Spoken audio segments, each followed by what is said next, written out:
नमस्कार। आकाशवाणी की राष्ट्रीय साहित्यिक पत्रिका साहित्य भारती में आपका हार्दिक स्वागत है। मैं हूं मनोज माइंडकर। सभी सुनने वालों को दशहरे की पावन शुभकामनाएं।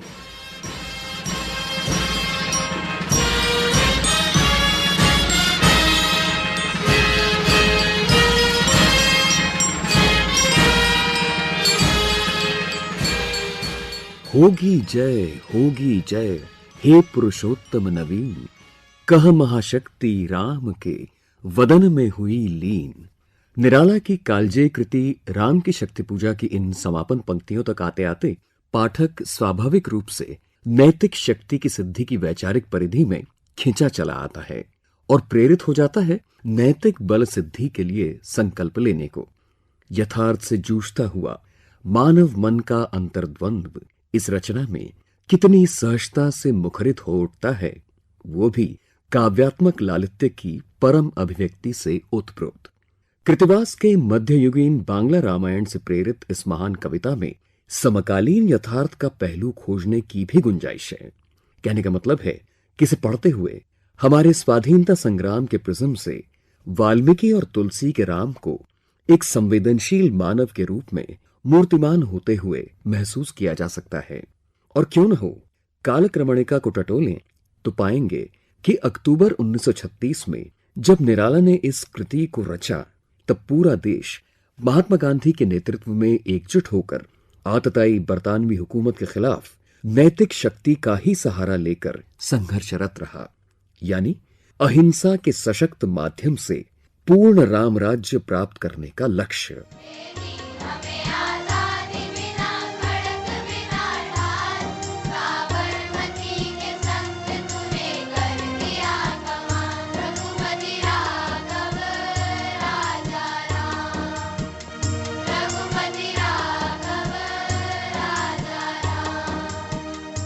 समग्र बहुभाषी गांधी वाङ्मय के विस्तार और गहराई की तुलना सिर्फ अनंत अंतरिक्ष से ही की जा सकती है।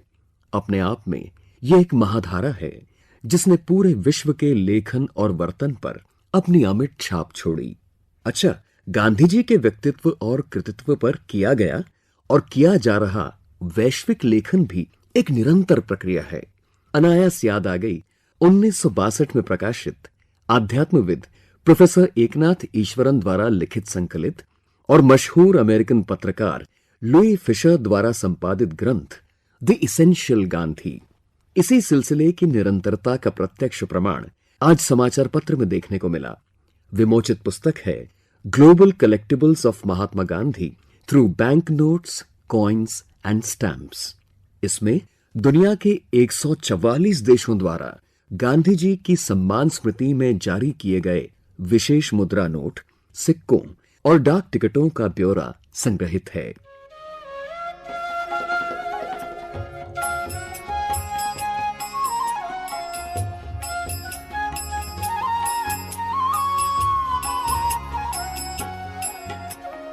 ग्यारह अक्टूबर को international day of the girl child है।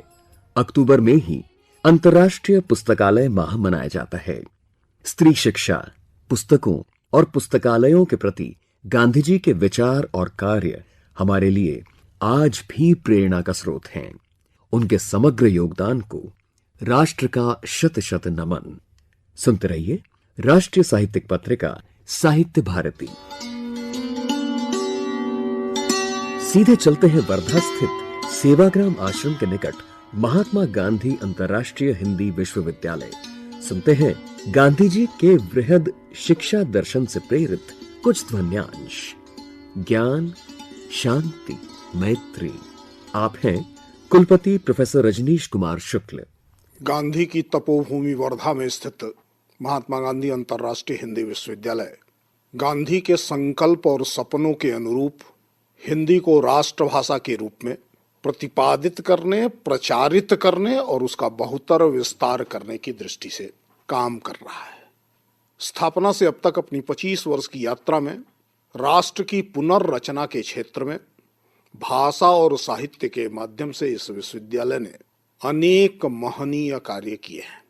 एक असंभव माने जाने वाले तथ्य को संभव कर दिखाया है कि हिंदी उच्च अध्ययन और अनुसंधान की श्रेष्ठ भाषा हो सकती है।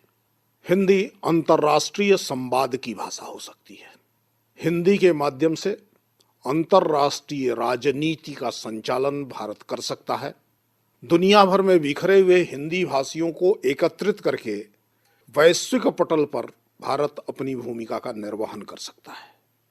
उसके साथ ही हिंदी के सुदृढ़ीकरण, हिंदी की शब्द संपदा का विकास और विस्तार करके समस्त भारतीय भाषाओं को ज्ञान विज्ञान की भाषा के रूप में परिवर्तित किया जा सकता है। हिंदी सच्चे अर्थों में राष्ट्रभाषा बन सकती है। यह सिर्फ भाव की नहीं अपितु कार्य की भाषा के रूप में परिवर्तित हो, इस दृष्टि से इस विश्वविद्यालय ने अनेक उपलब्धियां अर्जित की हैं। उसमें सबसे महत्वपूर्ण है कि विविध प्रकार के व्यावसायिक और तकनीकी पाठ्यक्रमों का हिंदी के माध्यम से प्रारंभ किया जाना।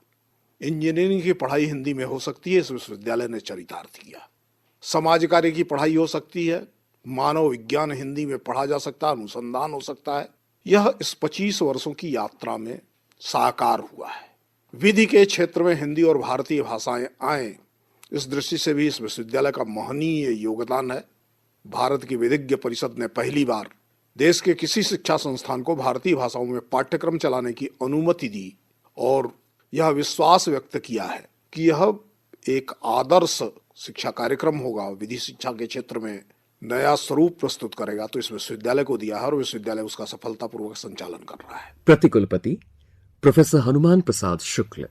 महात्मा गांधी अंतर्राष्ट्रीय हिंदी विश्वविद्यालय ने उच्च शिक्षा के क्षेत्र में विशेष पहल करते हुए एक विशिष्ट अभिकरण जो मूलतः सहकारिता पर आधारित है, भारतीय अनुवाद संघ की स्थापना की है। इस अभिकरण का उद्देश्य राष्ट्रीय शिक्षा नीति 2020 के अंतर्गत उच्च शिक्षा के क्षेत्र में हिंदी एवं भारतीय भाषाओं में श्रेष्ठ ज्ञान सामग्री का निर्माण और उसका विकास करना है। इस अभिकरण के साथ अब तक 66 भाषाओं के लगभग 1800 से अधिक अनुवादक संबद्ध हो चुके हैं।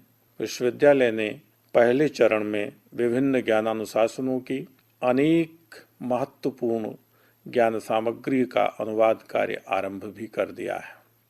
यह अभिकरण ज्ञान के क्षेत्र में अपना एक विशिष्ट योगदान देगा, ऐसा विश्वविद्यालय का संकल्प है।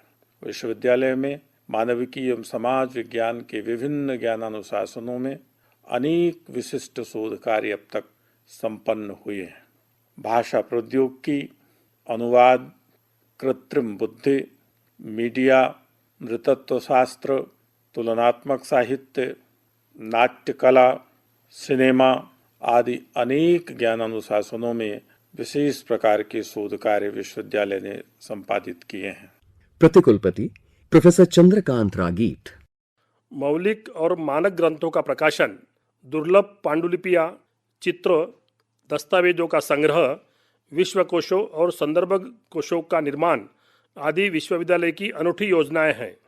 विश्वविद्यालय ने अपने आरंभिक काल से ही उच्च स्तरीय और गुणवत्तापूर्ण प्रकाशनों का उपक्रम किया है। विश्वविद्यालय अनेक महत्वपूर्ण पुस्तकें, संचयन पाठ्यग्रंथ, अनुसंधान मूलक ग्रंथ, छवि संग्रह, रचनावलियाँ आदि प्रकाशित करता रहा है। कविता शती नाम से कवियों के अपने स्वर में काव्य पाठ की ऑडियो सीडी भी तैयार की गई है। यह विश्वविद्यालय बहुवचन पुस्तक वार्ता नामक 2 महत्वपूर्ण पत्रिकाएं प्रकाशित करता है। हाल ही में विश्वविद्यालय ने भारतीय ज्ञान परंपरा और विचारक, कश्मीर का सांस्कृतिक अवबोध और समकालीन विमर्श, भारतीय साहित्य में कश्मीर, कश्मीर का साहित्य, सनातन और निरंतर सभ्यता का पक्ष, गांधी की उपस्थिति, विविध वितान, 21वीं शताब्दी में आचार्य विनोबा भावे की प्रासंगिकता सहित दर्जनों पुस्तकें प्रकाशित की है। विश्वविद्यालय का एक महत्वाकांक्षी वाङ्मय को प्रस्तुत करने वाला ऑनलाइन पोर्टल है हिंदी समय। यह दुनिया भर के हिंदी संसार में अत्यंत परिचित और प्रतिष्ठित है। यह अब तक सृजनात्मक हिंदी साहित्य के लिए ख्यात रहा है। मैं कादर नवाज खान, कुलसचिव, महात्मा गांधी अंतर्राष्ट्रीय हिंदी विश्वविद्यालय वर्धा। गांधी जी अपनी माँ, मातृभूमि और मातृभाषा से अटूट स्नेह रखते थे। 1906 ईस्वी में उन्होंने अपनी एक प्रार्थना में कहा था, भारत की जनता को एक रूप होने की शक्ति और उत्कंठा दे, हमें त्याग, भक्ति और नम्रता की मूर्ति बना, जिससे हम भारत देश को ज़्यादा समझें, ज़्यादा चाहें। जो शक्ति हिंदी में ही है, उसका कोई हिस्सा नहीं है। हिंदी के अतिरिक्त दूसरा कुछ भी मुझे इस दुनिया में प्यारा नहीं है। गांधी जी भाषा को माता मानते थे और हिंदी का सबल समर्थन करते थे। उन्होंने हिंद स्वराज में अपनी भाषा नीति की घोषणा इस प्रकार की थी, सारे हिंदुस्तान के लिए जो भाषा चाहिए वह तो हिंदी ही होना चाहिए, उसे उर्दू या नागरी लिपि में लिखने की छूट होना चाहिए। ऐसा होने से हम आपस के व्यवहार में अंग्रेजी को निकाल सकेंगे। महात्मा गांधी न केवल हिंदी भाषा और देवनागरी लिपि के प्रबल पक्षधर थे, अपितु उसके प्रचार प्रसार के लिए भी सर्वदा प्रयत्नशील रहे। उन्होंने अपने पुत्र देवदास गांधी को हिंदी प्रचार के लिए दक्षिण भारत भेजा था। दक्षिण भारत हिंदी प्रचार सभा की स्थापना उन्हीं की परिकल्पना का परिणाम है। ज्ञान, शांति, मैत्री। स्वरांश सौजन्य सचिन लाडोले, आकाशवाणी नागपुर।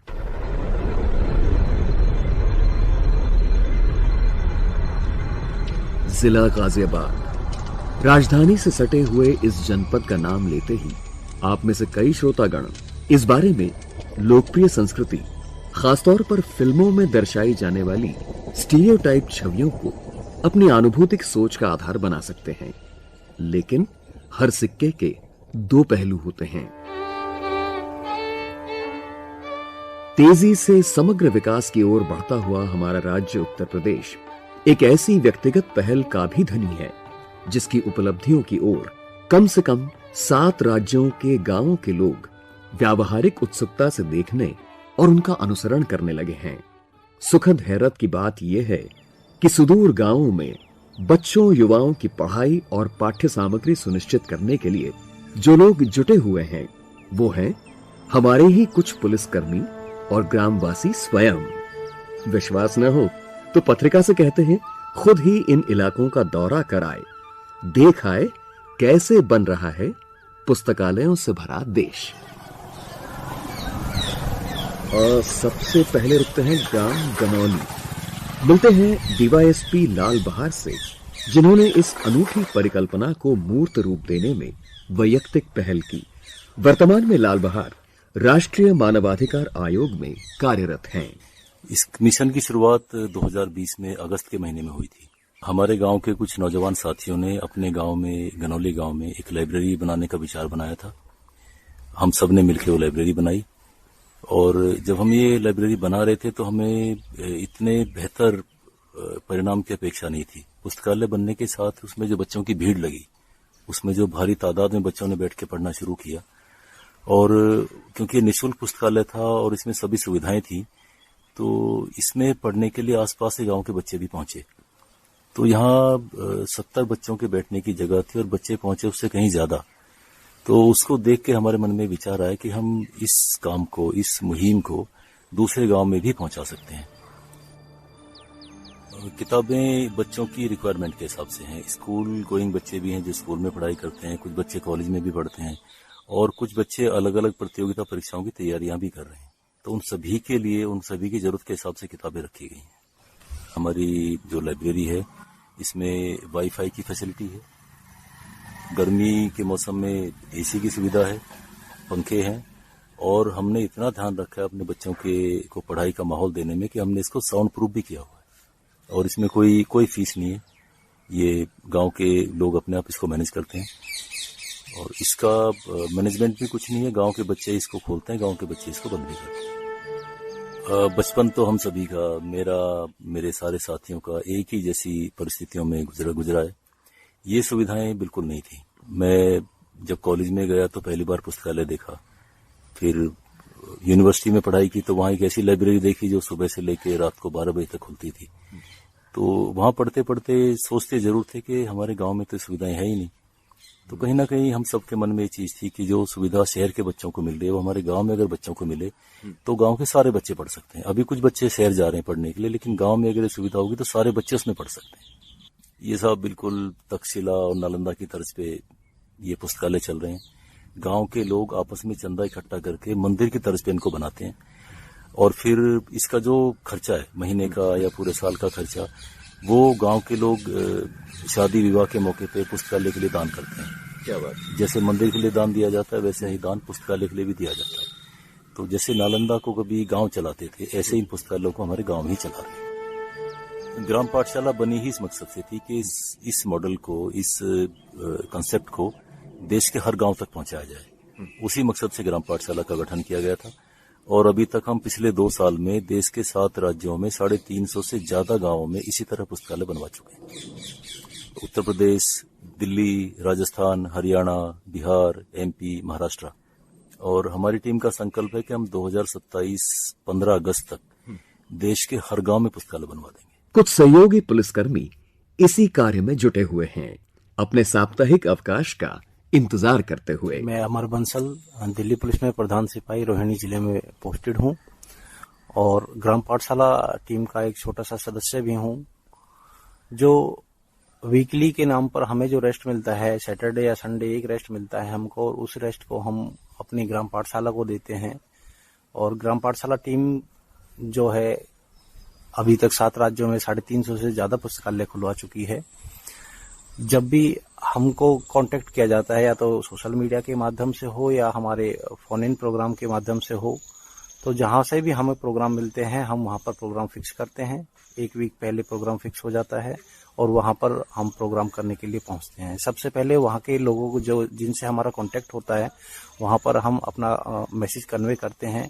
वो हमारे मैसेज को अपने जो गांव के जो संभ्रांत परिवार या बुजुर्ग होते हैं उनसे, और जो वहाँ पर पढ़ने वाले बच्चे हैं, युवा हैं, या जो अपनी सफलता प्राप्त कर चुके हैं, उनसे कन्वे करने के बाद जब वहाँ पर सबको मैसेज कन्वे हो जाता है तो हमारी टीम पहुँचती है और लोगों को शिक्षा के प्रति और ग्राम पुस्तकालय के प्रति और ग्राम पाठशाला टीम के प्रति जागरूक करता है। आधुनिक दौर में प्रवेश परीक्षाओं की तैयारी के दौरान इंटरनेट और वाईफाई के बिना काम नहीं चलेगा। अच्छी ऑनलाइन कोचिंग के लिए डेटा की भी जरूरत पड़ती है ना। चलते हैं ग्राम चिरोड़ी, देखते हैं वहां पर छात्र लोग क्या कर रहे हैं। मेरा नाम वर्षा बैसला है। मैंने अभी ग्रेजुएशन कंप्लीट किया है पीएससी से, और मैं यहाँ पे अभी करंटली ज्वाइन किया है मैंने यहाँ पे। घर पे थोड़ा एनवायरनमेंट मेरा ठीक नहीं है, इसी वजह से मुझे यहाँ पे आना पड़ता है। यहाँ पे काफी साइलेंट होता है, ऐसी कोई प्रॉब्लम नहीं है। हाँ। तो लाइब्रेरी का मेन ही थोड़ा हमें साइलेंट पीसफुल मिले, इस वजह से यहाँ पे आते हैं। मेरा नाम अंजलि बैसला है। मैंने अभी करंटली में बीएड फाइनल करी है। मैं यहाँ पे आती हूँ, मतलब घर पे एनवायरनमेंट नहीं बन पाता है पढ़ाई का, तो यहाँ पे आके अच्छी पढ़ाई हो पाती है। यहाँ पे 10-10 घंटे कंटिन्यू पढ़ाई हो जाती है, और यहाँ हमें सारी सुविधाएं दी गई हैं, जैसे free wifi, free everything free है। सर मेरा नाम विपिन बैसला है। पहले जब इस गाँव में लाइब्रेरी नहीं थी तो बच्चे कम पढ़ते थे, मतलब जैसे खेल कूद में ज्यादा लगे रहते थे। पर जब से लाइब्रेरी खुली है तो बालकों को पढ़ने का टाइम टेबल मतलब बदल चुका है। मतलब 10-12 घंटे यहाँ लाइब्रेरी में पढ़ते ही रहते हैं। वापसी के दौरान पत्रिका को ग्राम निठौरा रुकने का मौका मिला। देखा कि वहां के 24 घंटे खुले रहने वाले पुस्तकालय में बच्चे और युवा या तो पुस्तकों में तल्लीन थे या ऑनलाइन शिक्षा में। हर पल एक लत ऐसी भी पनपनी चाहिए पढ़ाई की। देश के समस्त ग्रामीण क्षेत्रों के लिए ये एक अनुकरणीय प्रयास प्रतीत होता है, और शहरी सच्चाइयों से कहीं दूर, कहीं अलग। आइए मिलकर बनाएं भारत को पुस्तकालयों भरा देश।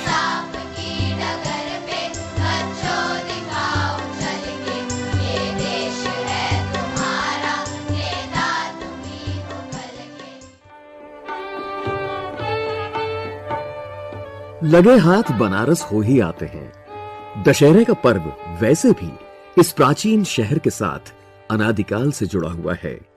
मां गंगा से जुड़े महोत्सव इस दौरान और भी विशेष रूप धारण करते हैं। खैर, साहित्य की दृष्टि से भी इस भूमि ने अपने विशिष्ट अंदाज में रचनात्मक सृजन को लगातार सींचा है। कल्पना करें हिंदी साहित्य की लंबी यात्रा और उसमें साहित्य ऋषि आचार्य रामचंद्र शुक्ल का अनन्य योगदान। कर से कराल निज काननों को काट कर, शैलों को सपाट कर, सृष्टि को संहार ले। विश्व बीच नर के विकास है तुम नरता ही, होगी किंतु अलम न मानव विचार ले। होगी किंतु अलम न मानव विचार ले। भाषा और साहित्य समय और समाज के मात्र दर्पण ही नहीं अपितु मार्गदर्शक भी होते हैं। आज हिंदी और देवनागरी जिस गौरवपूर्ण उन्नति के सोपान पर हैं, उसमें अनेक साधकों का अमूल्य योगदान रहा है। इसमें अग्रगण्य हैं आचार्य रामचंद्र शुक्ल, समालोचक, निबंधकार, साहित्य के इतिहासकार, कोशकार, अनुवादक, कथाकार और कवि। आचार्य शुक्ल ने हिंदी के मानकीकरण, पाठ्यक्रम निर्धारण और इसके प्रसार में जो महती भूमिका निभाई, उसने उन्हें ऋषितुल्य बना दिया। आचार्य शुक्ल के इस स्तुत्य योगदान की चर्चा करते हुए कवि, आलोचक, अनुवादक और रंग निर्देशक व्योमेश शुक्ल कहते हैं, आचार्य रामचंद्र शुक्ल अमर हैं, अनिवार्य हैं और सभी समयों में प्रासंगिक हैं। उनके किस रूप को याद किया जाए और कौन से रूप को छोड़ दिया जाए, आप असमंजस में पड़ जाएंगे। उनका साहित्य इतिहासकार, उनका अनुवादक, उनका संपादक और उनका अध्यापक रूप सभी हमारे लिए मिलकर एक ऐसा आभा मंडल तैयार करते हैं जिसके वजन का कोई दूसरा किरदार पिछले 150 वर्ष के साहित्य में ढूंढना अगर असंभव नहीं तो मुश्किल जरूर है। आप ये समझने की कोशिश करें कि आज से लगभग 100 वर्ष पहले जब ब्रज भाषा और दूसरी बोलियों के दबाव में से निकलकर हिंदी घुटनों के बल चल रही थी, रामचंद्र शुक्ल ने मानो अपना कालजयी हाथ बढ़ाकर भाषा को उसके पैरों पर खड़ा कर दिया।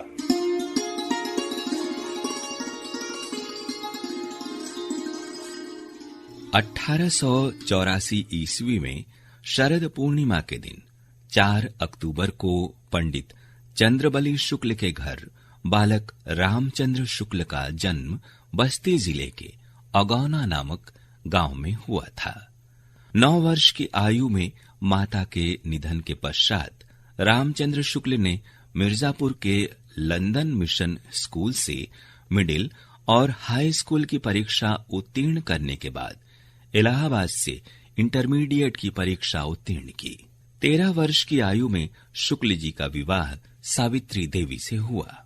रामचंद्र शुक्ल के जीवन में लेखन और अध्ययन की धारा साथ साथ प्रवाहित हो रही थी। मेयो मेमोरियल लाइब्रेरी को शुक्ल जी ने अपने अध्ययन का केंद्र बनाया। आचार्य शुक्ल की नतिनी और ख्यात कथाकार कवयित्री डॉक्टर मुक्ता उनके पारिवारिक और साहित्यिक परिवेश पर इस प्रकार प्रकाश डालती हैं। 9 वर्ष की आयु में उनके सबसे छोटे भाई कृष्णचंद्र शुक्ल को जन्म देते ही मां का देहावसान हो गया। बालक रामचंद्र शुक्ल ने वह रात अपनी मां की चिता के पास ही गुजारी और वह दृश्य उनके जीवन में पूरे अमिट बनकर रहा। उसी समय तहसीलदार के पद पर मिर्जापुर में उनके पिता चंद्रबली शुक्ल की नियुक्ति हो गई। दादी जो थी, जिनको रामचंद्र शुक्ल दूधू कहा करते थे, उनका रामचंद्र शुक्ल पर बहुत ही प्रभाव रहा। तो वो रामचरितमानस का रोज पाठ करती थी और रामचंद्र शुक्ल को गोद में लेके वो जब राम वन गमन पढ़ा करती थी तो उनके आंख से आंसू जो गिरते थे और शुक्ल जी उनको पोछा करते थे। तो उसका प्रभाव उनके मस्तिष्क पर बहुत ही गहरा हुआ। जो व्यक्तित्व था आचार्य रामचंद्र शुक्ल का, वो स्वाधीनता आंदोलन की उपज था।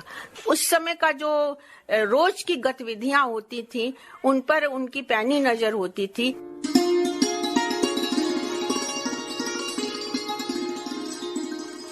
आचार्य शुक्ल द्वारा सन 1905 ईस्वी में अंग्रेजी सरकार की नीतियों के विरोध में लिखा गया लेख what has India to do the Hindustan review में प्रकाशित हुआ, जिसे अंग्रेजी सरकार द्वारा जब्त कर लिया गया। इसी दौरान प्रेमघन जी ने अपनी कोठी में चलने वाले आनंद कादम्बनी के कार्यालय में शुक्ल जी को पत्रिका का संपादक नियुक्त किया। हिंदी साहित्य की भाषा, शैली और व्याकरण संबंधी नए मानक बनाने और हिंदी साहित्य को विश्वविद्यालय के पाठ्यक्रम में प्रतिस्थापित करने का श्रेय आचार्य रामचंद्र शुक्ल को जाता है। समालोचक डॉक्टर राम सुधार सिंह मानते हैं, हिंदी साहित्य के निबंध में ही नहीं बल्कि इतिहास से लेकर के समग्र चिंतन की तरफ से एक नया मोड़ स्थापित करते हैं शुक्ल जी। और हिंदी साहित्य के इतिहास के संदर्भ में अगर कहूं तो शुक्ल जी ने जिस रूप में काल विभाजन किया, कालों का नामकरण किया, प्रत्येक काल की परिस्थितियों का जिस तरह से चित्रण किया और उस काल के सभी प्रमुख कवियों का उनके जीवन परिचय के साथ उनका मूल्यांकन जिस तरह से उनके साहित्य का करते हैं, वह एक ऐसे इतिहास की आधारशिला बनती है जिस पर कि आने वाले इतिहास की इमारत तैयार होती है।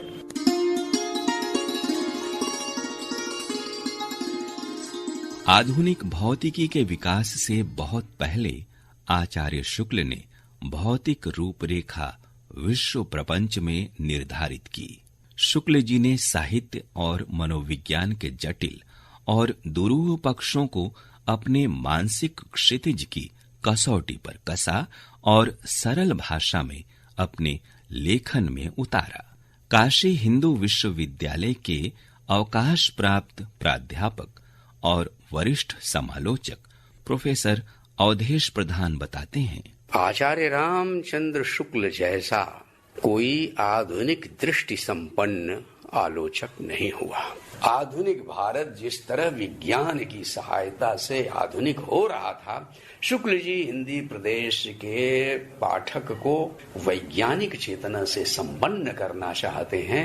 और आज हिंदी जो एक उच्च स्तर पर स्थापित है, तो उसमें रामचंद्र शुक्ल की इस मेधा का और उनकी साधना का बड़ा भारी योगदान है।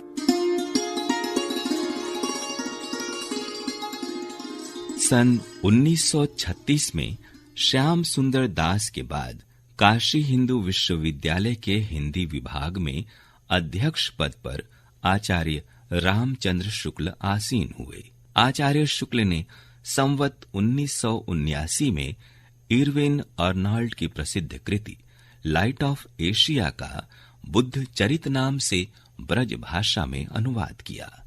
अपने वक्तव्य में शुक्ल जी कहते हैं, रामकृष्ण की इस लीला भूमि पर भगवान बुद्धदेव भी हुए हैं। रामकृष्ण के चरित गान का मधुर स्वर भारत की सभी भाषाओं में गूंज रहा है, पर बौद्ध धर्म के साथ ही गौतम बुद्ध की स्मृति तक जनता से दूर हो गई है।